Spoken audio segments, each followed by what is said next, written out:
4 mois dans les dents. Over sur iPad Pro M1. 16.2. Tueuse de rêve. Encoche bleue payante. Lundi 31 octobre 2022. François Le Truelic. Benjamin Vincent. La quotidienne iWeek, épisode 268. Bonjour à tous. Aucun nouveau Mac avant l'année prochaine. Mark Gurman a jeté un froid dimanche avec sa newsletter Power On en annonçant que contrairement à ce qui était prévu, ni les MacBook Pro 14 et 16 pouces M2 ni le Mac Mini M2 ne sortiraient en novembre ni même en décembre. Alors le Mac Pro à processeur Apple encore moins. Selon Mark Gurman, Apple aurait décidé de lier leur lancement à la disponibilité de macOS 13.3 et iOS 16.3 qui doivent arriver courant février. Mais comme historiquement Apple n'a pas l'habitude de faire de lancement en février, Mark Gurman mise sur la première semaine de mars, ce qui correspondrait bien, François, à une mise à jour au bout d'un an et demi pour les MacBook Pro. C'est plus conforme à ce qu'on imaginait et à ce qu'on vient de vivre avec les iPad Pro M2 il y a quelques jours. Mais bon, ça veut dire qu'il va falloir encore attendre 4 mois, quoi. Oui, après je pense aux personnes qui ont acheté des MacBook Pro M1 Pro, M1 Max, qui les ont payés un rein, voire un et demi. Je pense que voilà, partir sur un cycle de renouvellement de 18 mois, ça paraît quand même beaucoup plus logique. Et puis malgré tout, je suis pas sûr qu'il y ait une grosse attente du côté de ces MacBook Pro M2, dans le sens où le gap a surtout été fait avec les MacBook Pro, M1 Max, et que du coup, la plupart des gens qui étaient vraiment en attente du passage au processeur Apple Silicon ont déjà fait leur renouvellement. Je pense qu'il y aura peu de gens qui auront du MacBook Pro, M1 Max qui migreront sur du M2. Enfin, c'est mon opinion. Je t'avoue que moi, à titre personnel, j'attendais ces nouveaux MacBook Pro pour faire la migration.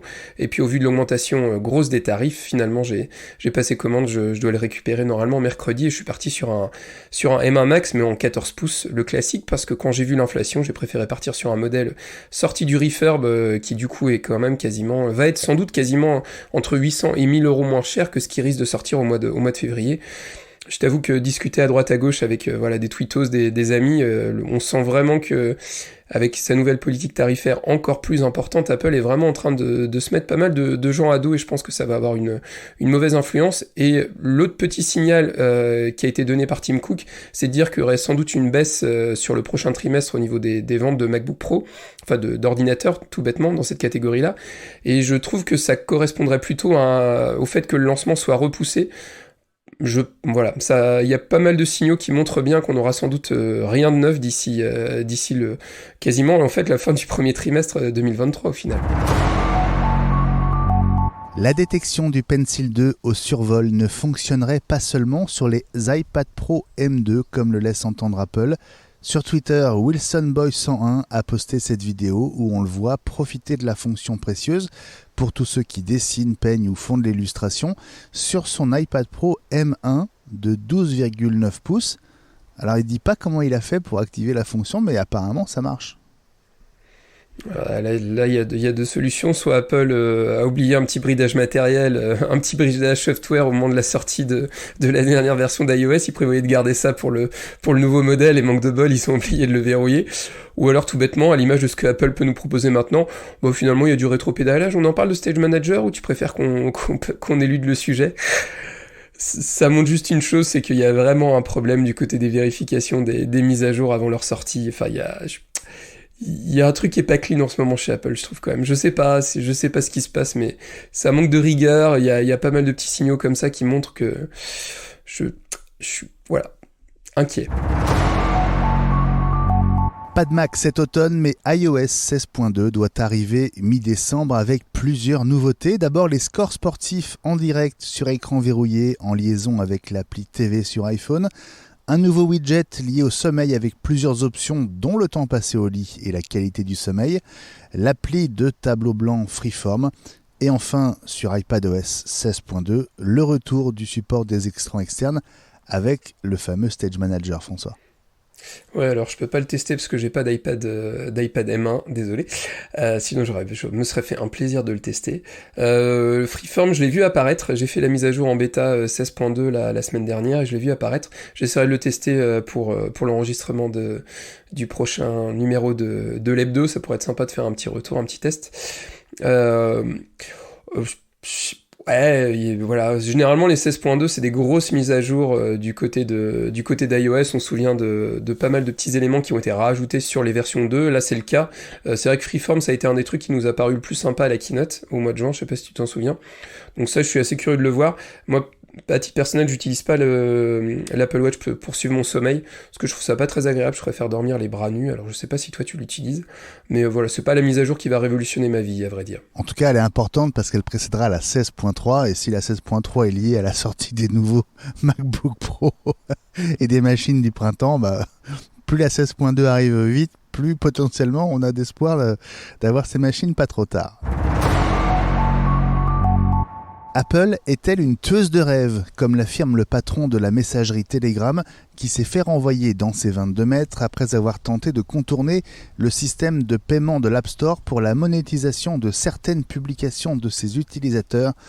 Pavel Durov a donc désactivé cette monétisation sur l'appli iOS et il lance un appel aux régulateurs pour prendre des mesures en expliquant, je cite, « Voici un nouvel exemple d'un monopole qui pèse 3 trillions de dollars.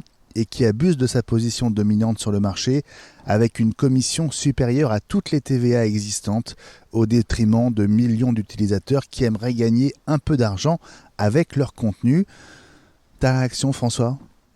Ma première réaction quand j'ai lu la news, j'ai dit « Ah tiens, ça faisait longtemps !» C'est vrai que ça faisait longtemps qu'on n'avait pas parlé du monopole d'Apple de ce côté-là. Ah, c'est un sujet marronnier qui j'allais faire un pléonasme, un sujet marronnier qui revient régulièrement, mais c'est un pléonasme. Mais voilà, sur le principe, effectivement, maintenant, on va pas refaire le débat. Moi, je t'avoue que je vais être très clair avec toi, je suis complètement blasé par tout ça.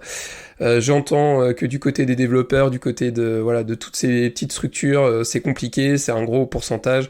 Maintenant, voilà, Apple propose quand même des services qui sont au top, l'hébergement des applications.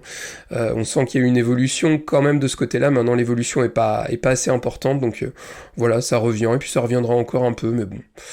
Que te dire, j'ai rien à rajouter. Ça me blase. Et puis 20$ par mois pour une encoche bleue sur Twitter. Selon The Verge et Platformer, devenir certifié ou le rester sur le réseau social acheté par Elon Musk il y a quelques jours va devenir payant. Les comptes déjà certifiés vont avoir 90 jours pour s'abonner à l'offre Blue à 20$.